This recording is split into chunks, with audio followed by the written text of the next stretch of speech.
জুলাই ঘোষণাপত্রের খসড়া চূড়ান্ত করেছে অন্তর্বর্তী সরকার। আগামী মঙ্গলবার বিকেল ৫টায় গণঅভ্যুত্থানের সকল পক্ষের উপস্থিতিতে জুলাই ঘোষণাপত্র জাতির সামনে তুলে ধরা হবে বলে জানিয়েছেন প্রধান উপদেষ্টা প্রেস উইং।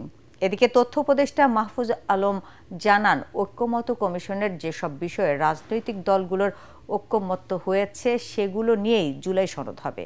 আশিকুর রহমানের রিপোর্টে বিস্তারিত। গত বছর জুলাই গণ অভ্যুত্থানের পর থেকে রাজনৈতিক অঙ্গনে অন্যতম আলোচিত বিষয়ে জুলাই ঘোষণাপত্র। এরই মধ্যে অভ্যুত্থানের বর্ষপূর্তি সামনে রেখে জুলাই ঘোষণাপত্রের চূড়ান্ত খসড়া বিএনপি, জামায়াতে ইসলামী, জাতীয় নাগরিক পার্টি সহ বিভিন্ন দলকে পাঠিয়েছে অন্তর্বর্তী সরকার। প্রধান উপদেষ্টার প্রেস উইং জানিয়েছে, মঙ্গলবার বিকেল ৫টায় গণ অভ্যুত্থানের সকল পক্ষের উপস্থিতিতে জুলাই ঘোষণাপত্র জাতির সামনে তুলে ধরা হবে। সকল কার্যক্রম অনির্দিষ্টকালের জন্য বন্ধ থাকবে। ঘোষণাপত্রের খসড়ায় ২৬টি দফা রয়েছে।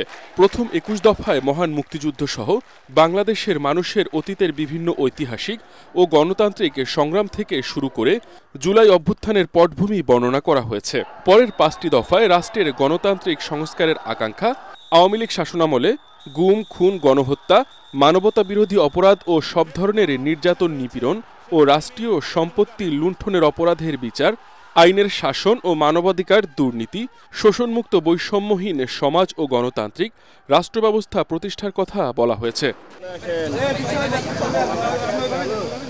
এর আগে সকালে জুলাই পুনর্জাগরণ উপলক্ষে রাজধানীর ওসমানী স্মৃতি মিলনায়তন থেকে তথ্য ও সম্প্রচার মন্ত্রণালয় আয়োজিত র্যালি শেষে তথ্য উপদেষ্টা মাহফুজ আলম জানান, ঐক্যমত্য কমিশনে যেসব বিষয়ে রাজনৈতিক দলগুলোর ঐক্যমত্য হয়েছে সেগুলো নিয়েই জুলাই সনদ হবে। আমরা মনে করি যে মূলত যেই ব্রড বিষয়গুলোতে সব দলের কনসেনসাস আছে, ঐক্যমত্য আছে, ঐতিহাসিক এবং ভবিষ্যৎ বাংলাদেশের জন্য, সেই বিষয়গুলো এখানে সন্নিবেশিত অলরেডি হয়েছে এবং আশা করি যে ৫ই আগস্টের মধ্যে আপনারা দেখতে পাবেন। আজকে হয়তো ঘোষণা হবে যে ৫ই আগস্টে বা এর আগেও হয়তো জুলাই ঘোষণাপত্র ঘোষিত হতে যাচ্ছে।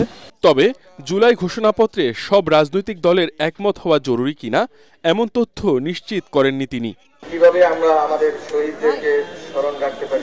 আশিকুর রহমান, এটিএন বাংলা।